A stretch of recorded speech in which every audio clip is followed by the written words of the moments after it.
아니. 좋아요, 네. 당신이 사다리를 내려오는 게 보입니다. 1969년 7월 20일 전 세계의 사람들이 텔레비전과 라디오 앞으로 모여들었습니다.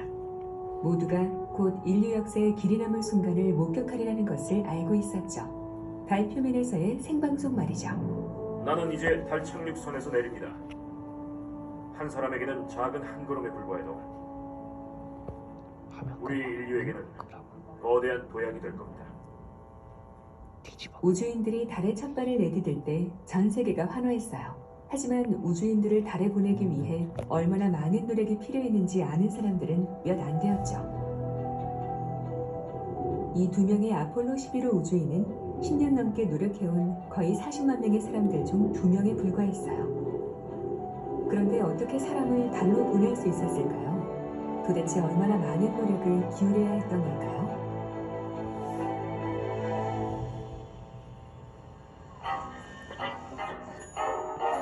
자, 이야기는 강대국 미국과 소련이 각기 최고의 우주선을 개발하기 위해 한창 경쟁을 벌이던 1950년대로 거슬러 올라갑니다. 먼저 1957년 소련이 세계 최초의 인공위성 스푸트니크 1호를 발사하면서 첫 번째 승리를 거두었죠. 한 달 후 소련은 두 번째 인공위성을 발사합니다. 이번엔 사람에게 라이크를 태워서 말이죠.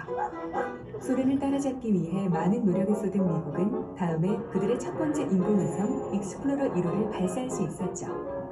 그리고 3년 만에 미국은 햄이라는 침팬지를 우주로 보냈다가 지구로 돌아오게 할 정도로 발전을 이루었답니다. 하지만 소련은 다시 큰 성과를 먼저 이루어냈죠. 소련은 세계 최초의 우주인 유리 가가린을 태운 보스토크 1호를 발사했죠.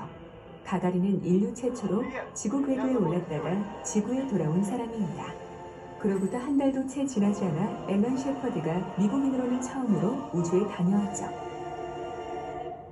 이 성공으로 미국은 자신들의 우주 프로그램에 자신감을 얻었습니다.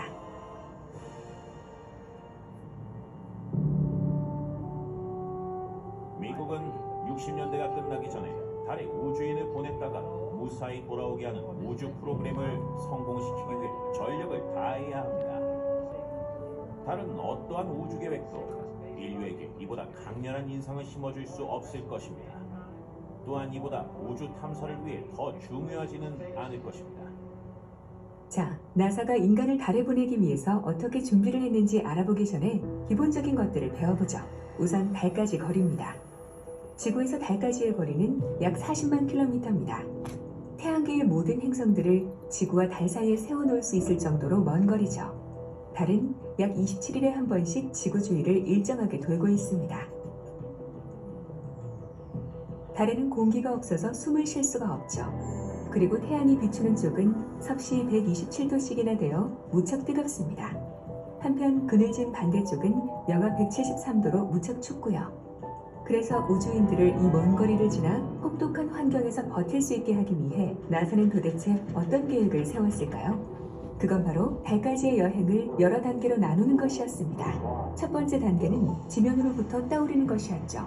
나사는 이를 위해 그때까지 인류가 개발했던 모든 로켓들보다 강력한 3단 로켓인 세턴 5호를 개발했죠. 우주선 전체를 달에 착륙시키는 대신에 나사는 작은 달 착륙선을 만들어 매달고 가기로 했습니다. 이 달 착륙선이 달과 달 궤도선 사이를 오가는 동안에 우주인들의 안식처가 되어줄 겁니다.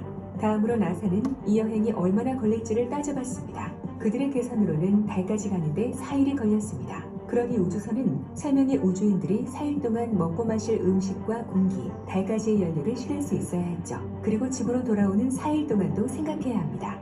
3명 중 2명의 우주인은 착륙선을 타고 달 표면으로 내려갑니다. 한 명을 달 궤도에 남겨두고 말이죠. 달 표면에서 걷기 위해선 우주복이 필요합니다. 이 우주복은 우주인을 보호하면서 입었을 때 움직이기 쉬워야 하죠. 마지막으로 고려할 점은 우주인들이 지구로 살아서 돌아올 수 있어야 한다는 겁니다. 바다에 떨어질 이 작은 우주선은 거대한 세턴 5호의 꼭대기의 자그마한 부분에 불과했죠.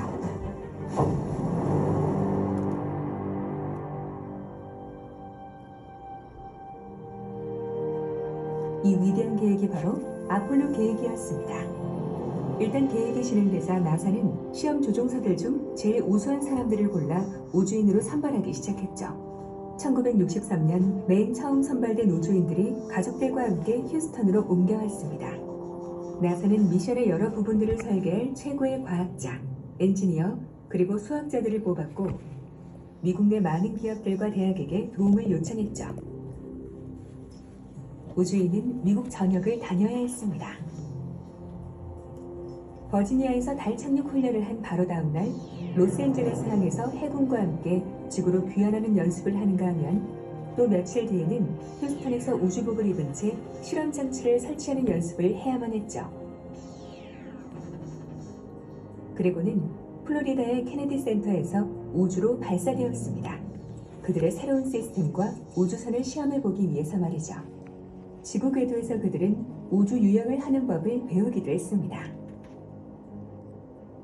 우주선이 지구 궤도를 도는 동안 전 세계의 전파 망원경을 이용해 우주인들과 끊임없이 교신을 하였죠. 이런 국제통신망이 있었기에 휴스턴의 건물 한 곳에서 달 미션을 수행할 수 있었던 거죠. 관제센터입니다. 우주선은 매우 복잡하기에 우주인들은 하루 24시간 내내 과학자들과 엔지니어 그리고 의사들로부터 지원을 받습니다. 이들은 모니터에 보이는 저 많은 데이터를 이용해 우주인이 우주선을 조종하는 것을 도와주는 거죠. 우주선의 위치나 속도로부터 우주인의 건강 상태까지 모든 것을 이곳에서 살펴봅니다. 모든 팀 직원들이 끊임없이 관제사에게 상황을 보고합니다.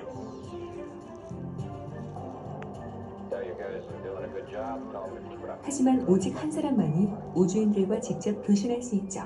그 사람이 바로 캡콤, 캡슐 교신사입니다.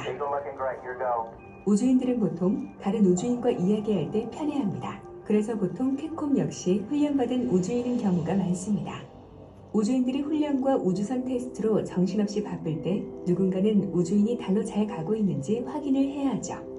우주 공간에서는 모든 것들이 움직이고 있기 때문에 한 장소에서 또 다른 장소로 움직이는 것이 생각만큼 간단하지 않습니다. 달만 해도 시속 3,500km로 움직이니 말이죠. 따라서 우주선의 속도, 질량, 그리고 추진력을 계산하기 위해서 나사는 뛰어난 사람이 필요합니다. 그러니까 캐서린 존슨 같은 사람 말이에요. 그녀는 수학자들을 이끌고 우주선을 달에 보내기 위한 계산을 해냈습니다. 연필과 종이, 그리고 수학 공식들만 가지고요. 예전에는 계산을 담당하던 여성 수학자들을 컴퓨터라 불렀습니다. 하지만 전자컴퓨터의 등장으로 많은 여성 수학자들은 소프트웨어를 작성하는 프로그래머가 되었죠. 이들이 우주여행을 위한 새로운 소프트웨어를 만들어냈죠. 이 중에서도 아폴로의 우주인들이 달까지 다녀오는 데 쓰인 컴퓨터 소프트웨어는 마가렛 해밀턴 팀이 만들었습니다. 1960년대가 다 가기 전 세계에서 첫 번째로 달에 우주인을 보내겠다는 케네디의 선언은 아폴로 계획의 모든 관계자들에게 엄청난 부담이 되었죠. 그 바람에 아폴로의 초기 우주선들은 급하게 만들어졌고 테스트를 거치지 않은 채 넘겨졌습니다. 1967년 1월 27일 우주인 거스 그리썸, 로저 채피, 그리고 에드 화이트는 발사를 위한 마지막 점검을 하고 있었습니다. 점검 내내 관제센터와 우주선의 교신이 끊기면서 문제가 발생했습니다. 아니, 건물 두세 개 건너서도 이야기를 나눌 수 없으면 도대체 우리가 어떻게 달에 간다는 거죠? 마지막 점검 중 우주선을 100% 산소로 채워 압력을 높여 놓았습니다. 그때 피복이 벗겨진 전선에서 일어난 불꽃 때문에 산소로 가득한 공기에 불이 붙었죠. 안으로 열리는 방식의 출입구 때문에 구조는 불가능했습니다. 안타깝게도 3명의 우주인 모두 불꽃에 쓰러졌습니다. 이 3명의 우주인을 잃은 사고는 아폴로 프로그램에 지대한 영향을 끼쳤죠. 이후 다시는 이런 사고가 일어나지 않게 하기 위해 모든 과정, 시스템, 그리고 전선 하나하나까지 꼼꼼히 살피게 되었습니다. 우주인들의 안전을 우선하며 아폴로 프로그램은 여전히 진행되어 갔습니다. 우주인을 태우지 않은 채 로켓과 우주선을 개선해 나갔습니다. 아폴로 4호는 처음으로 세턴 5호 로켓의 3단이 모두 분리되면서 큰 성과를 일궈냈습니다. 아폴로 5호와 6호는 이보다 더 나았고요. 아폴로 7호는 처음으로 우주인을 태우고 지구 궤도를 11일 동안 돌면서 우주선을 시험했습니다. 아폴로 8호는 최초로 인간을 태우고 지구 궤도를 벗어나 달 궤도를 돌고 지구로 돌아왔습니다. 획기적인 성과였죠. 아폴로 9호 발사에서는 처음으로 모듈 3개가 다 작동했습니다. 아폴로 10호는 아폴로 11호를 위한 마지막 점검이었고 다시 달 궤도에 다녀왔죠. 이제 모든 준비 단계를 마쳤습니다. 마지막 목표를 시도할 시간입니다. 인류가 달 표면을 걷는 것 말이죠.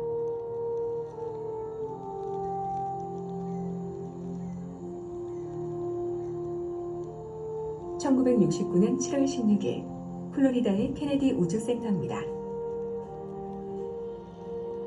발사장에 인류가 만든 제일 큰 로켓이 서 있네요.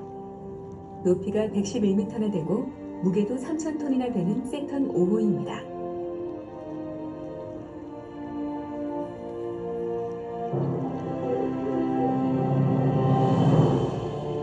맨 꼭대기 작은 우주선 안에 아폴로 11호의 우주인들이 타고 있습니다. 닐 암스트롱, 버즈 올드린, 그리고 마이클 콜린스, 이 3명의 우주인이 처음으로 인류의 달 착륙을 시도하게 됩니다. 6, 5, 4,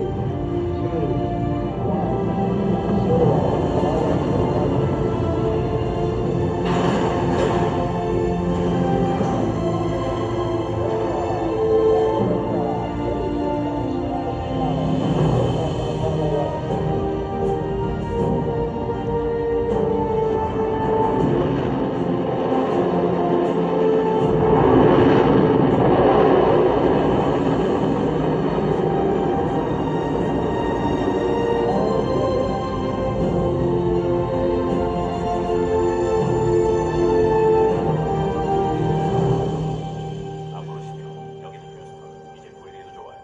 라저, 소식 확인.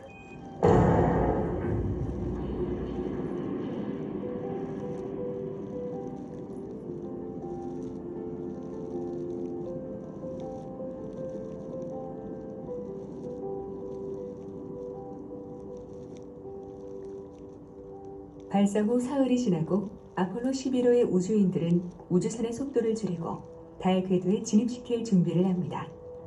하지만 달 궤도를 진입하는 동안 우주선은 달의 뒷면에 위치하게 됩니다. 관제센터와 교신을 하지 못한다는 얘기죠. 작은 실수 하나로 달 표면에 추락하게 되거나 운이 나쁘면 저 깊은 우주로 떠내려가 영영 돌아오지 못하게 될 수도 있다는 거죠. 아폴로 11호, 여기는 휴스턴. 모든 시스템 다 좋습니다. 반대쪽으로 나왔을 때 다시 만납시다. 송신 끝. 라저. 우주인들은 이제 모든 것을 스스로 해내야 합니다. 관제센터가 할 수 있는 것은 그저 기다리는 것뿐이죠. 아폴로 11호, 여기는 휴스턴. 잘 들리나요? 아폴로 11호, 여기는 휴스턴. 들리나요? 송신 끝. 아폴로 11호, 휴스턴. 들려요? 아주 크게 잘 들리네요, 휴스턴. 어떤가요? 로저, 이쪽에서도 아주 잘 들립니다. 달 궤도 진입을 위한 계산은 일초의 오차도 없이 완벽했습니다. 아폴로 11호는 무사히 달 궤도에 진입했죠.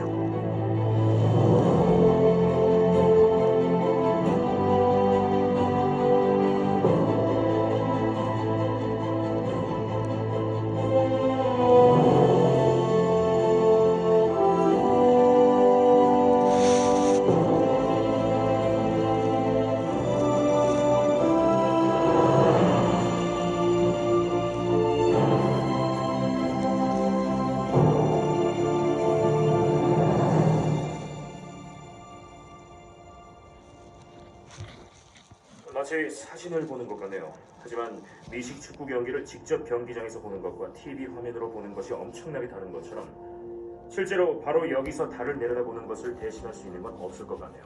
로저, 동의합니다. 우리도 직접 볼 수 있었으면 좋겠군요.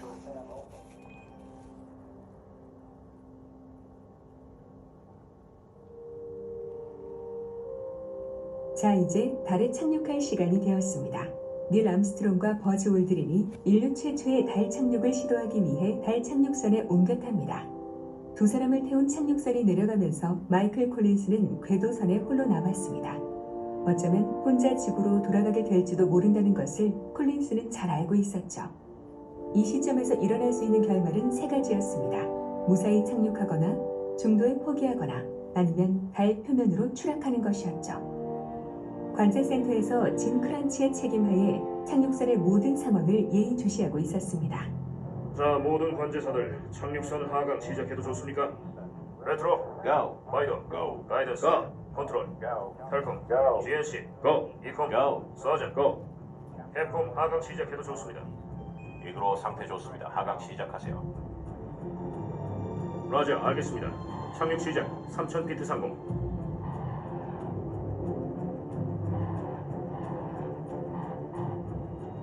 (2000피트) 2000피트 AGS 시스템 시작. 47도 로저. 47도 코드 120에 로저 코드 120에 경고 발령.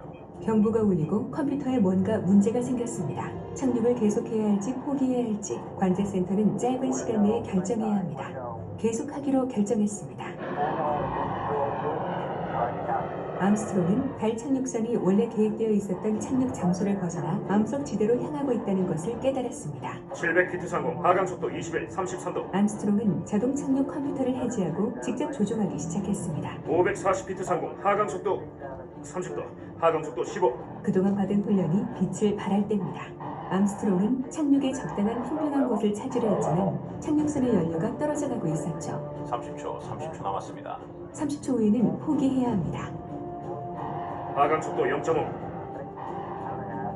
30초. 고도계 속도계 전등. 희미한 그림자가 보이네요. 40피트 하강 속도 2.5. 중심을 벗어났어요. 착지는 잠금.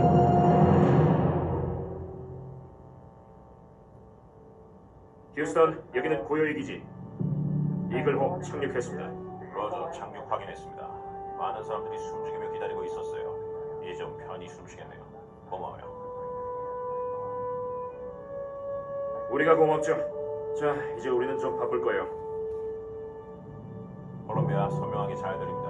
이후로는 고요의 바다에 착륙했습니다. 송신근. 아, 다 들었어요. 멋지군요. 그들은 해냈습니다. 아폴로 계획에 속한 모든 이들이 바로 이 순간을 위해서 일해온 거죠. 함께 사람을 달로 보낸 것입니다.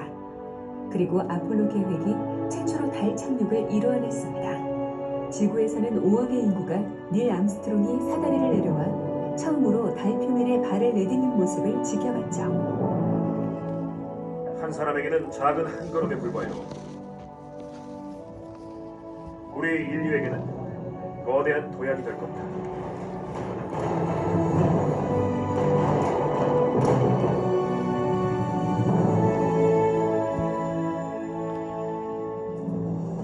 몇 분이 지나고 버즈 올드린도 암스트롱과 함께 달 위에 섰습니다.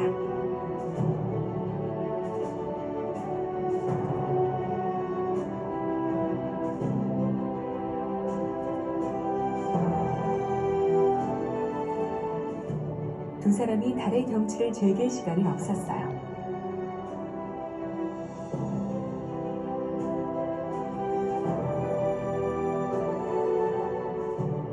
두 시간 반 동안 두 사람은 사진을 찍고 실험 장치를 설치하고 지구로 가져올 암석과 토양 표본을 채집했습니다.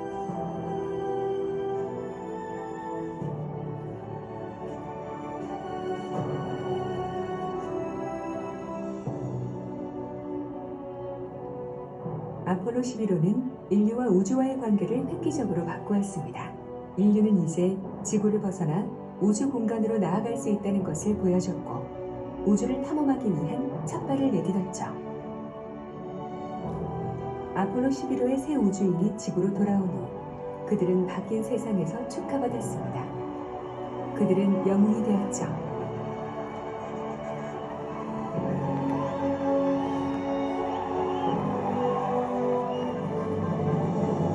이들을 달로 보내기 위한 정치적인 목적은 이루어졌습니다. 그러니까 우주 경쟁에서 미국이 이긴 겁니다. 노력하면 무엇이든, 그러니까 달에도 사람을 보낼 수 있다는 미국의 국가적 신념이 승리한 셈이죠. 많은 이들에게 아폴로 11호의 달 착륙 신화는 여기서 끝이 납니다. 하지만 아폴로 11호의 달 착륙은 인류의 우주 탐험의 첫 발에 불과합니다. 그들이 개발하는 우주선에 대한 자신감을 회복한 나사는 달의 다른 곳들도 탐사하기로 하죠. 하지만 먼저 정확도를 높여야 했습니다. 아폴로 11호는 계획했던 착륙 지점으로부터 6km나 벗어났죠. 겨우 넉 달이 지나서 발사된 아폴로 12호는 서베이어 3호라 불리는 초기 탐사선 근처의 착륙 지점으로부터 단지 200m 떨어진 곳에 성공적으로 착륙할 수 있었습니다. 아폴로 12호의 우주인들은 표본을 채취하고 과학 설비들을 설치했습니다. 이 설비들은 우주인들이 지구로 돌아온 후에도 계속해서 자료들을 지구로 보내줬죠. 하지만 아폴로 13호는 달 착륙을 시도하지 못했습니다.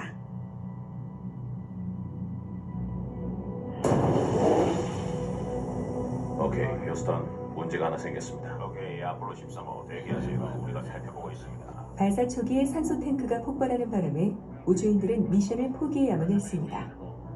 너무 빠른 속도로 지구를 향해 직접 날아드는 우주선의 방향을 돌리기 위해 달의 중력을 이용해야만 했죠. 관제센터의 많은 이들이 고장난 우주선을 구하기 위해 쉬지 않고 노력했습니다. 라디오 교신을 통해 캡콤은 아폴로 13호의 우주인들에게 관제센터의 팀들이 그들을 구하기 위해 고안해낸 모든 계획을 상세히 전달했죠. 놀랍게도 세 우주인 모두 살아서 돌아왔습니다. 어딨어요, 여기는 휴스턴. 우리가 화면으로 확인했어요. 정말 좋아 보이는군요. 예산 부족으로 나사는 원래 계획보다 달 미션의 수를 줄여야만 했습니다. 그러다 보니 엔지니어들은 월면차에 이런저런 장비들을 가득 실어야만 했죠. 아폴로 15호부터는 달 탐사가 한참 더 빨리 진행되었습니다.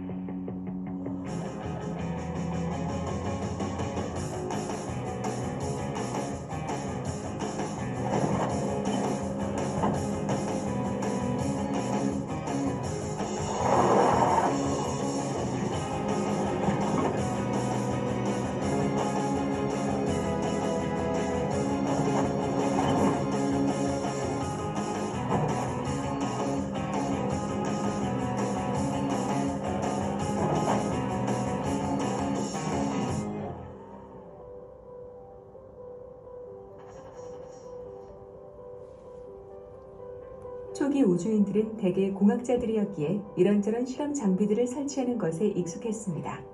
하지만 나사는 가장 중요한 암석 표본을 채집할 수 있는 지질학자를 달에 보내야 한다는 것을 깨달았죠. 아폴로 17호에 탑승했던 해리슨 슈미트는 달 표면을 디딘 첫 번째 과학자입니다. 아폴로 17호가 가져온 표본들은 지금까지도 달에 대한 많은 것을 알려주고 있죠. 이쪽에 주황색 혈액이 있어요. 전부 다요. 다 주황색입니다. 1972년 12월 14일 진 서넌이 달 표면에 마지막 발자국을 남기고 돌아왔습니다. 그 후론 아무도 달에 간 적이 없었죠. 3, 2, 1. 저번 휴스턴, 이제 출발합니다.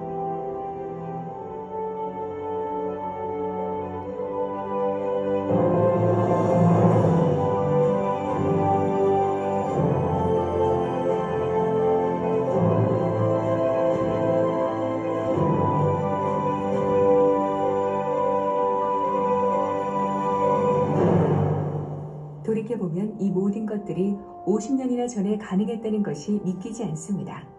도대체 왜 우리는 다시는 달로 돌아가지 않은 걸까요? 아폴로 계획은 인류가 달에 갈 수 있다는 것을 보여줬지만 여전히 짧은 방문만 가능했기에 탐사에 들어가는 비용이 매우 비쌌습니다. 당시에는 인류가 우주를 탐험하려면 우선 우주에서 생존하는 방법부터 배워야 했으니까요.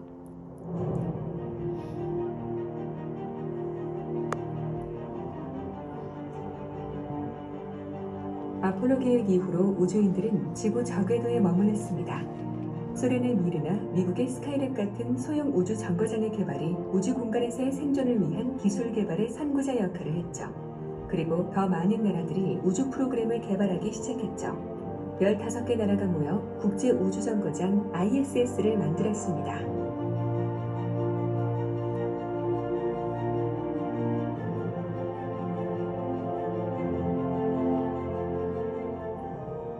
이 우주 실험실에 많은 우주인과 과학자들이 탑승하여 오랜 기간 동안 우주에서 살아가는 법을 연구해 왔습니다. 이들의 연구가 언젠가 인류의 다음 목표를 이룰 수 있게 해주겠죠. 그저 며칠간 달에 머무는 것이 아니라 달에 거주하며 탐사하는 것 말입니다. 우리는 여전히 배우는 단계지만 놀라운 정도로 해답에 가깝게 와 있습니다. 인류는 곧 인류의 새로운 우주 탐험을 함께 계획해 나갈 새로운 인재들을 필요로 하게 되겠죠. 준비가 되어 있나요? 당신은 다음번 도약을 위한 준비가 되어 있나요?